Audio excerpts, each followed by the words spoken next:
What's up, Peeps? Nick Battle, aka NinosCorner, man. It is Monday night, and just listened to the Babyface and Teddy Riley Instagram Live battle. And man, who won in this? I always say, like, when we have any kind of producer battle, that it's always the fans that win, and truly the fans won. But if I had to put a winner on this, I had to put Babyface as the winner, just because of the technical difficulties we've had over the past week with Teddy's team. I mean, his system, blacked out a lot. But in all honesty, guys, the fans won.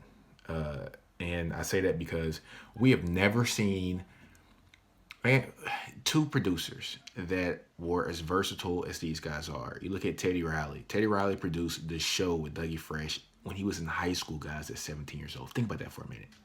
Think about that for a minute.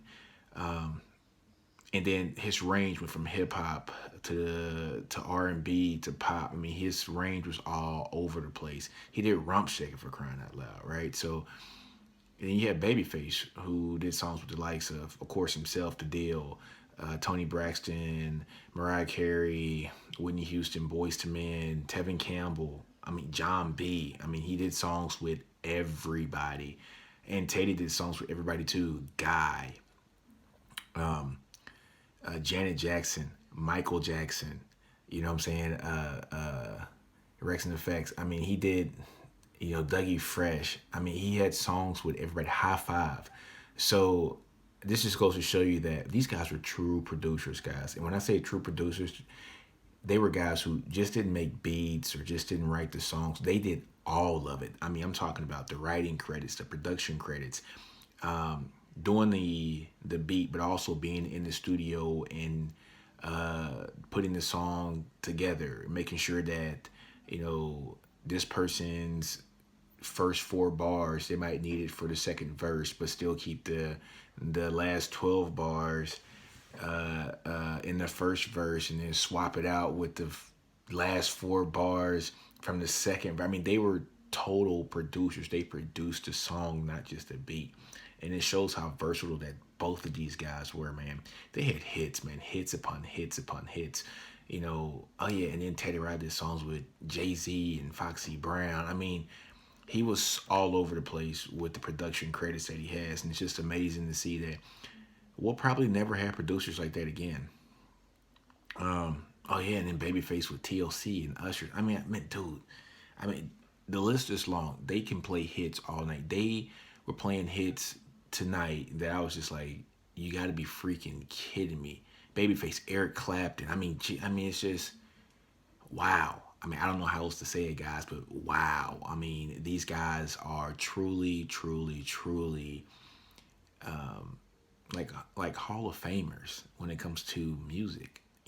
They're Hall of Famers. I mean, it just is what it is. They brought so much to the culture. What they did tonight was for the culture, and I'm not gonna rag on Teddy Riley. Like, to be honest with you guys, they had like nearly 500,000 people on the Instagram Live, and I'm pretty sure that had a lot to do with it, with them not being able to connect, because I don't think that anybody would imagine an Instagram Live going that large for over 2 hours. So kudos to them, and kudos to the fans, of the culture, to tune into that and to want to hear that. It was amazing, man. You had a bunch of people on there. You had I saw Charlamagne the God, I saw The Game, I saw DJ Self, I saw Tamar Braxton, and I think Tony Braxton was on, and it was just numerous folks were on that. And it was just good to see. It was good for the culture. Who would ever thought that we would see Babyface on Instagram Live? Oh, and shouts to Babyface for being like a comedian. Isn't he funny, guys? Babyface is he's like a low key, like stand up comedian, man. He is funny. Anytime that Teddy Riley would come with like a club banger, he was like, well, you guys can go to the club. I'm gonna bring you to the bedroom. I mean, he was just crazy. Everything that he put on there was funny. He had a low key sense of humor, and then it was just straight up, like Martin Lawrence, Eddie Murphy comedy. It was funny to see that. So seeing settings like this, like these live settings, it gives you a look into what the person kind of really is at that point. So You know, it just gives you just the other side of a person, because when you're live, when you're filmed without having like a film crew with you, it's so personal that you can't help but be yourself. And then, they had some drinks flowing too, but you know, it was funny because Babyface, he told Teddy Riley after he played one song, he was like, "Man, that was soulful, man. That was so soulful. I had, like my red cup with this red Kool-Aid in it. It was just funny. He's like a low-key comedian, guys.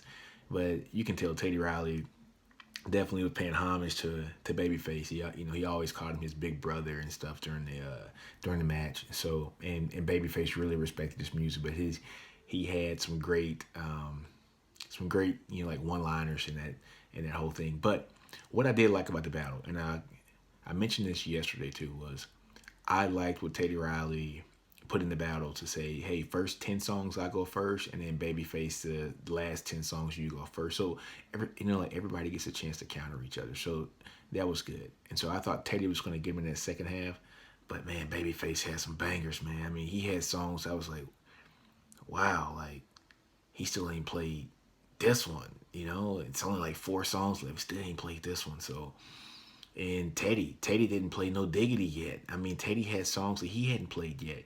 And once you hear these groups like the Black Streets and the guys, you just forget how great some of these guys were, man. Like Dave Hollister has one of the most underappreciated and underrated voices in R&B.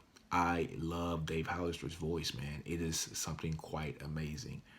Another guy who has an amazing voice, guys, is Aaron Hall from Guy.